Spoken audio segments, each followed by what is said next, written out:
Gurmad Chahirlach agus Maiagú Srínar Mam mas féidir leat na Fragri Horch firm Scrífa.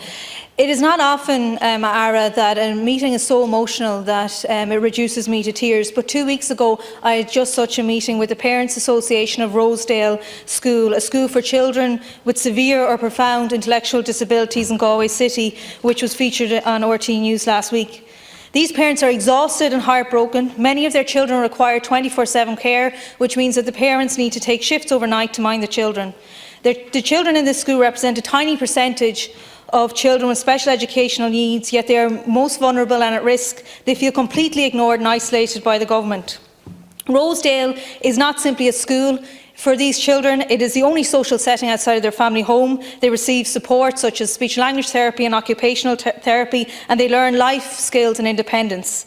The children have received no support from these services since Rosedale closed, and the parents can see the detrimental effects that this is having on their children's development, and their children are regressing. They told me very clearly, our lifeline is gone. One parent said, "It has taken years of dedicated hard work and consultation with many multidisciplinary professionals to help my son regulate and engage to this level. And as is probably clear by now, since March 12th, my son's world has fallen apart." Another parent said, "When I look at him now, my heart breaks. I think he has regressed by about 5 years in the last number of weeks, and it is unbearable for me to consider the implications any further delay in returning to his beloved Rosedale will have for him."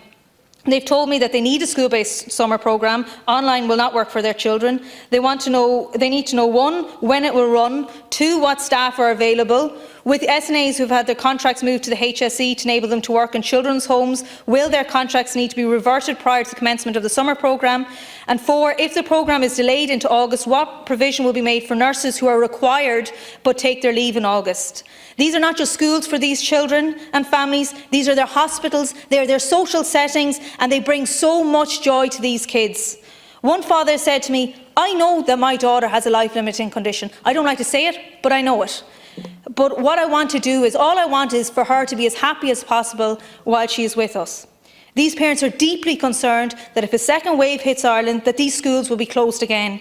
Can this service be reclassified as an essential service, given that their children's needs are more complex and their conditions are far more profound than in other schools?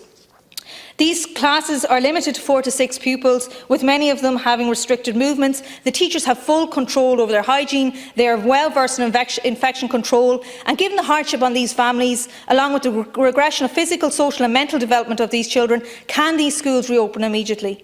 One mother described the big smile on her little daughter's face when she sees the school bus coming. Ara, you can put that smile back on that child's face, and I urge you to do so.